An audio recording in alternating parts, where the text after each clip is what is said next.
За сайн байцгаана уу та бүхэндээ Фрэнсис Вудман Клифсийн номын санг танилцуулъя. Америкийн нэгдсэн улсын Нью Хэмпшир гэж мужийн жижигхэн хотод католикийн нэг юм сүм байгаа. Энэ сүмийн хонголдох номын санд нэр томтон Фрэнсис Вудман Клифсийн номын сан тэр чигээрээ бүтнээрээ хадгалагдаж байна. За Фрэнсис Вудман Клифс гэж Харвард их сургуульд монгол судлалыг үндэслэн монгол хэл, түүх, бичиг, утга зохиолын хичээлийг 1946 оноос эхэлж заагаад 95 онд нас бартлаа бараг заасан 90 он хүртэл тэтгэвртэй гарсан байгаад эргэж заасаар байгаа одоо монгол судлалын арвин их баялагийг бүтээсэн хүн юм байгаа юм.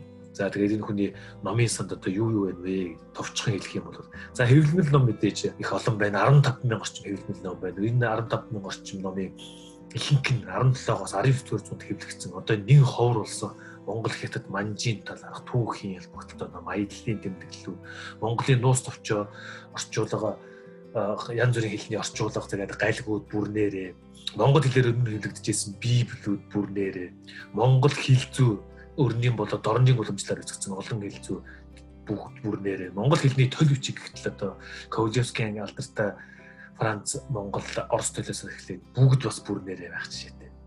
За Монгол судлалын өгүүлбэрүүд гэхэд бас өөрийнх нь яг амьдарч байсан үеийнх буюу Монгол судлалд ажиллаж байсан 1946-аас 1990 оны хооронд гарсан бүх Монгол судлалын өгүүлбэрүүд ингээд ийм олон 20 тайрцаг дотор ингээд бүтнээрээ ингээд байж байна. Хайрцаг болгонд ингээд дугтуулаад хийчихсэн KLG үсгний хэлтэлтэй шиг ийм жишээ байх жишээтэй. За гар бичмэлүүд их байна. Энэ хамгийн чухал юм гар бичмэлүүд. Яг тэгвэл түрүүний өмнө хэлсэн өгүүлбэрүүд бол одоо хэвлэмэл ном бол өөр номын санд бас байгаа олох боломжтой. Энэ гар бичмэлүүд нь бол хизээч хэвлэгдэж байгаагүй. За ялангуяа Монголын нуус төвчний галиг тайлбар байна. За тайлбарын зэрэгэхэд хэцүү юм байлээ. Галиг нь бол амархан. Юан шигийн орчуулга хүмүүсийн намтрыг түүгээд орчуулсан англи хэлээр хэлсэн байж байна. Монгол уран зохиолын орчуулга байж байна.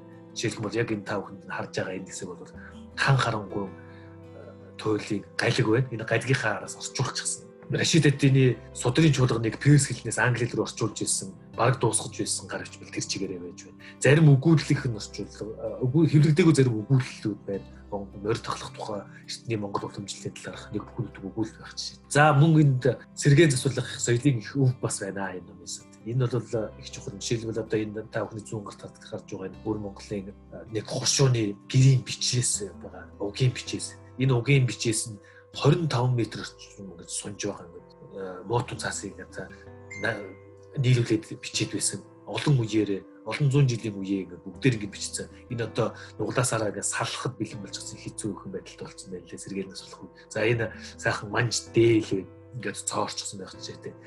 Гэх мэтлэг ийм их өв энэ хүн номын санд хадгалагдаж байна. Тэгээд энэ хадгалж байгаа энэ номын сан энэ өвийг бүгд олон нийтэд хүргэх, түгээх, дижитал болгох ийм үүрэг бидний мөн ирээд байна. За баярлалаа.